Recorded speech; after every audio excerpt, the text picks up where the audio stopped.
নমস্কাৰ বন্ধুসকল, আজিৰ ভিডিঅ'টো আৰম্ভ কৰিবলৈ ওলাইছোঁ আৰু আজিৰ ভিডিঅ'টো হ'ব বৰালি মাছ। আমি সকলোৱে খাওঁ আৰু সকলোৱে জানো যে অন্য মাছত কৰি বৰালি মাছৰ এটা নাম আছে আৰু বৰালি মাছ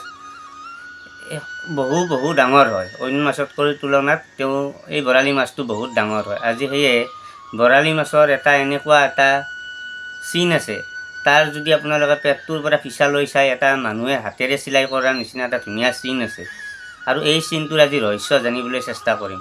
আহকচোন, এই বৰালি মাছৰ পেটটোত যি মানুহে হাতেৰে চিলাই কৰাৰ নিচিনা চিনটো আছে, এই চিনৰ আজি ৰহস্যখিনি জানিব চেষ্টা কৰোঁ। আৰু এই ৰহস্য জানিব লাগিলে আমি নেতা পদ্মাৰ সেই সুন্দৰ কাহিনীটোৰ অকণমান অংশ আমি জানিব লাগিব।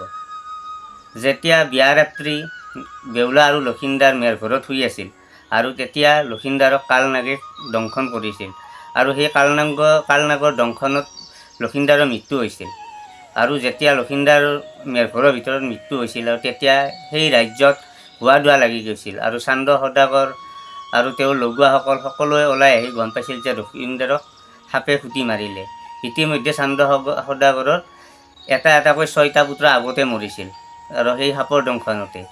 আৰু চান্দ সদাগৰে যেতিয়া কান্দিব ধৰিছিল তেতিয়া লক্ষিন্দৰৰ পত্নী বেউলাই আহি চান্দ সদাগৰক ক'লে, হে পিতা, আপুনি যদি আজ্ঞা দিয়ে মই মোৰ স্বামীক জীয়াই আনিব পাৰিম।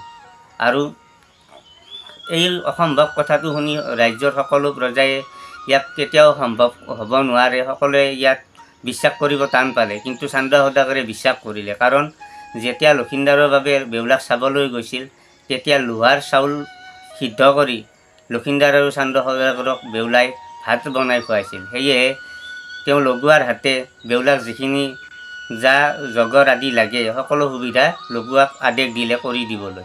আৰু তেতিয়া বেউলাই ক'লে যে তেওঁক 7ডাল কলৰ ভেল বনাই দিলেই হ'ব আৰু 7ডাল কলৰ ভেল বনাই লক্ষিন্দৰক সেই ভেলত খুৱাই তেওঁ সেই নদীৰে প্ৰায় 6 মাহ তাত সেই ভেলৰ ওপৰত 6 মাহ থাকি 6 মাহৰ মূৰত তেওঁ সেই দেৱতাৰপুৰ পাইছিল।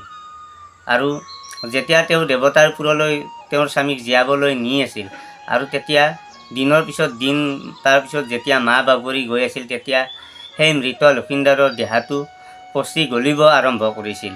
আৰু যেতিয়া পচি গলি তেওঁৰ দেহৰ মাংস ওলাই পৰি যাই আছিল তেতিয়া বেউলাই সুন্দৰকৈ সেই মাংসখিনি নদীত ধুই তেওঁৰ হাৰ্ডিবিলাক এটা অংশত জমা কৰি থৈ গৈ আছিল। কিন্তু ভেলৰ ফাকেৰে বাও আঁঠুটোৰ ঘিলাটো তেওঁ সেই নদীত পৰি গ'ল, কিন্তু বেউলাই গম পোৱা নাছিল। আৰু তেতিয়া সেই আঁঠুৰ ঘিলাটো এটা বৰালি মাছে খাইছিল। আৰু এনেকৈ যেতিয়া 6 মাহ পাছত যেতিয়া দেৱতাৰপুৰ পাইছিল আৰু তাত দেৱতাপুৰত যেতিয়া লক্ষিন্দৰক জীয়াই আছিল আৰু জীয়াই থাকোঁতে তেওঁ হাৰ্ডিবোৰ জৰা লাগি থাকোঁতে এটা ঘিলা যেতিয়া নাছিল তেতিয়া নেতা আৰু মহাদেৱ আৰু পদ্মাক বেউলাই সাপ দিব ওলাইছিল, কাৰণ বেউলাই ভাবিছিল যে এই ঘিলাটো তেওঁলোকে লুকাই ৰাখিছে। আৰু তেতিয়া নেতাই ধ্যান কৰি চাই দেখে যে এটা ডাঙৰ বৰালি মাছে এই ঘিলাটো খাইছে।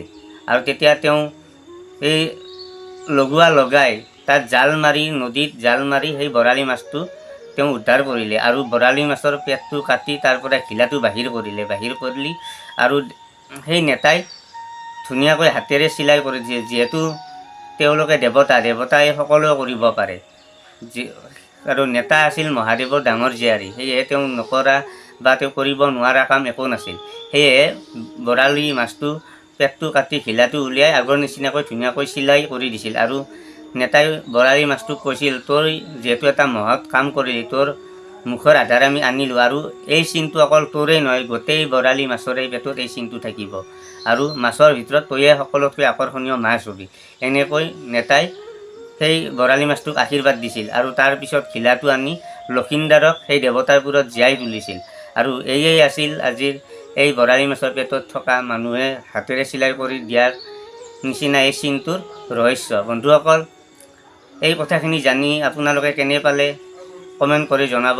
আজিৰ ভিডিঅ'টো ইয়াতে সামৰণি মাৰিলোঁ। ধন্যবাদ।